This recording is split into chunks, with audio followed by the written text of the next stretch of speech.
Welcome to the Missouri Wind and Solar Podcast. Thanks for downloading. I'm your host, Wes Shank, and I'm here today with our co-host and general manager, David McDarris. Each week, we review the latest, greatest happenings in wind and solar and how they will impact you and your alternative energy projects. If you'd like more information about anything you hear on the podcast, check out our educational resources at windandsolar.com, including links to over 300 of our YouTube videos, or reach out to our Seymour-based sales team at 417-708-5359. And you can always email them too at sales@windandsolar.com. And if you really want to get in depth, come and sit in on David's class. It's a hands-on workshop in Seymour, Missouri. And you can get all the details of that on our website, windandsolar.com. All right, David, let's talk about sizing your system.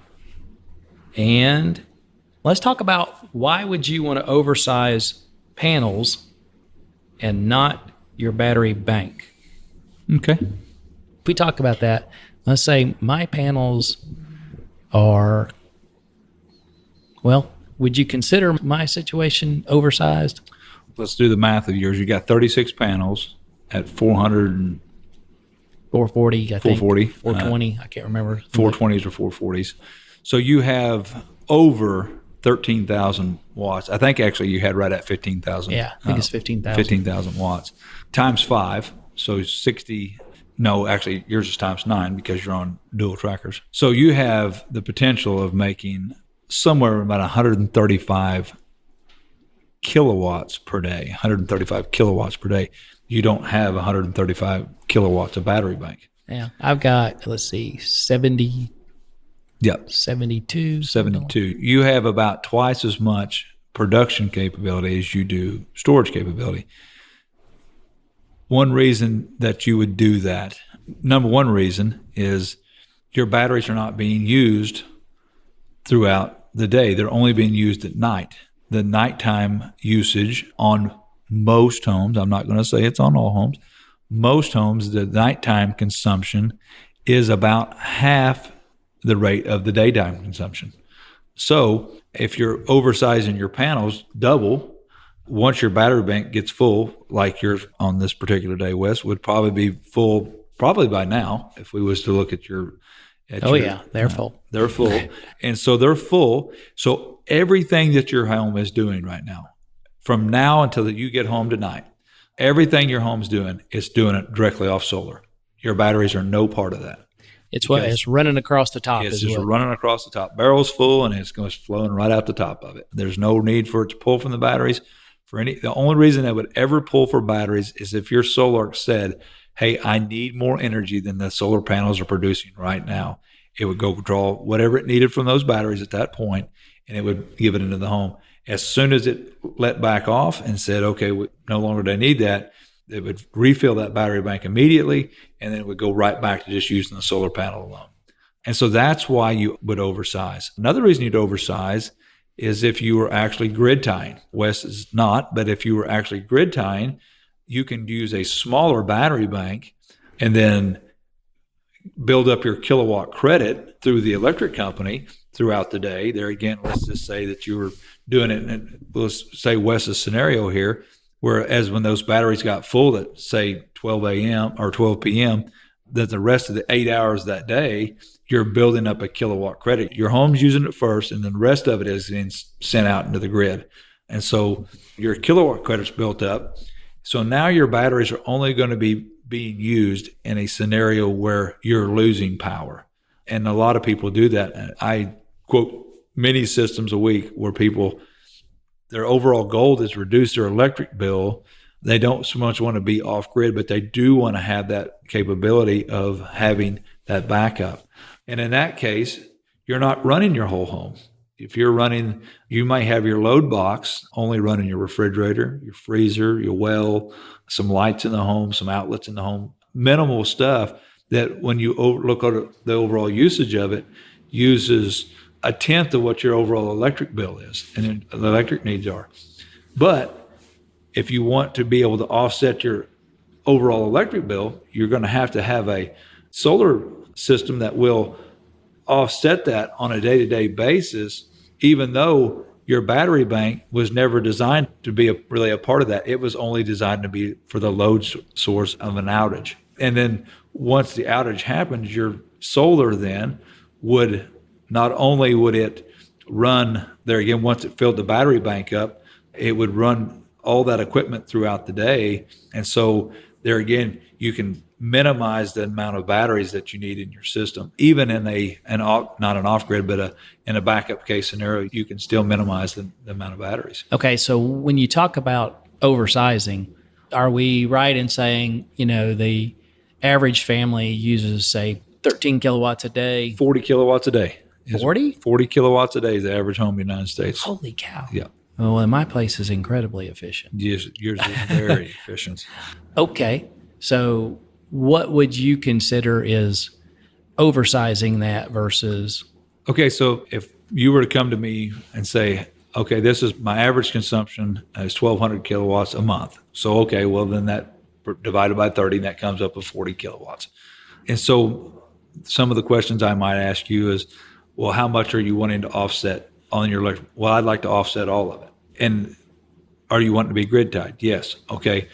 Do you want battery backup? Yes. And so at that point, then I start asking, what are the things that you want to run on the battery backup? Do you want to run the whole house, or do you just want to? No, I really just care about my refrigerator, freezer, and my well. That's my main concerns, and maybe a few lights in the home, but that and a way to charge cell phones, laptops to keep. Okay, and so when I do that, I would say, so the 40 kilowatts, that's the number I'm going to use for solar panels. Okay, that's the number I'm going to use for solar panels. I'm going to say 40 kilowatts for solar panels. So 40,000 watts, and they're not using trackers. I'm going to divide that by 5. I'm going to say, okay, I need 8,000 watts of panels. And so maybe I have a 400 watt panel. That's 20 panels that I need then. I need to purchase 20 panels. But you've just told me you just need to run the well. The well is going to pull about 3 kilowatts a day. The refrigerator, 1.5 kilowatts. The freezer, 1 kilowatt. And their lights and outlets is going to pull about a half a kilowatt. So if I add that all up, I come up with 3, 4.5, 5.5, 6 kilowatts of battery storage. Then I'll ask you, if the sun didn't shine for a couple of days, how many days do you want of autonomy? How many days? And you say, at least 2, maybe 3. And I'd say, okay, well, let's just try 3 and go from there. So that would now be 18 kilowatts worth of batteries. Okay. So I might have a system that actually has an 18 kilowatt, your battery, for instance, are 18 kilowatt batteries. And so I'd say, okay, well, there's an 18 kilowatt battery. So I've got this battery size at 18 kilowatts, but my solar system was sized at 40 kilowatts. And so that's my deal, just because I'm not going to try to run that whole home. And so now if you came in and said the opposite of that and said, I want to run my whole home, I want to do what Wes has done. Okay, well, now it comes to 40 kilowatts worth of batteries. And then how many times do you want to make that? How many days? Because it's 2 times 3 times 4, however many days you've said. And so that gets very costly very quickly because of the battery bank size. So that's why having a good knowledge base of what you're actually wanting to achieve is going to be so prominent for us to make sure that we're sizing it properly, that but what you're telling me is pretty straightforward. Yeah, we're not overselling you, but we're not underselling you. And a lot of times I will tell people when I size a deal, this gets you day to day. And I let them up front know it.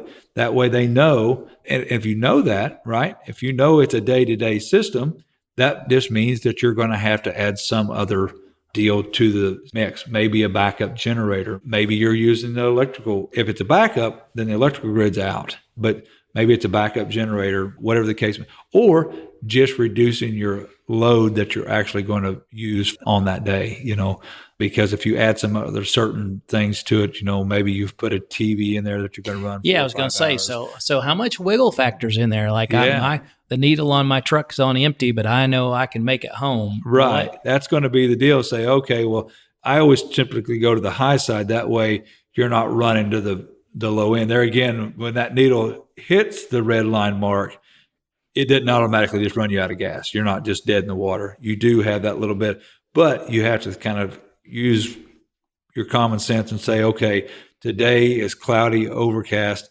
Maybe I don't watch 3 hours worth of TV tonight. Maybe I don't run the microwave tonight and cook my entire meal in the microwave. There's just certain things that you do and don't do at that point, and or you just make sure that you size it appropriately, that they say, I'm always going to do that. I'm always watching 3 hours at night. I'm always going to cook my microwave every night. Then we just have to size that appropriately. And the nice thing now is that we're seeing more and more a bevy of apps that will monitor. Yeah. And, I can look at my batteries while I'm sitting here and know how the day is going. Well, I've got Fortress vaults in there, and they connect in. I can tell you, I've got the Solar.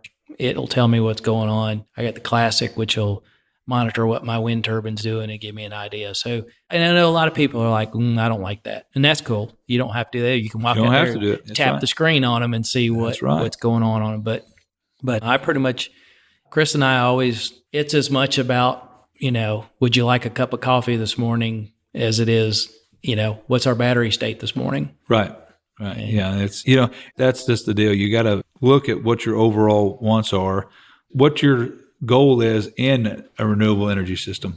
And if your goal is to reduce your electric bill and have some backup, you're going to want to oversize your panels versus your battery. That's just what you're going to want to do, because it's a backup. It's not and I guess it would equivalent to this. You can go out and buy a 6,000 watt generator, and you can run certain loads in your home. When the power goes out, you flip on the generator, you start it up, you go to the breaker box and you start killing a bunch of loads, and you only run certain loads in your home. Or you buy a Generac and spend 7 to 8 times the cost of what the 6,000 watt generator was, but it's a whole home generator and it'll run everything. That's totally doable too. You can spend that 8 times amount and get that battery bank that will run your whole home. It will just do it just like it would do that through the Solar 15K. The Solar 15K has a 200 amp. It has the capability of giving 200 amps out to the system. Well, if it can give 200 amps, that's everybody's electrical system in their home. That's all they have is 200 amp. I mean, you might have multiple boxes, but 200 amp box is all you have, So it's capable of doing that. So. Okay. All right. What else do we need to?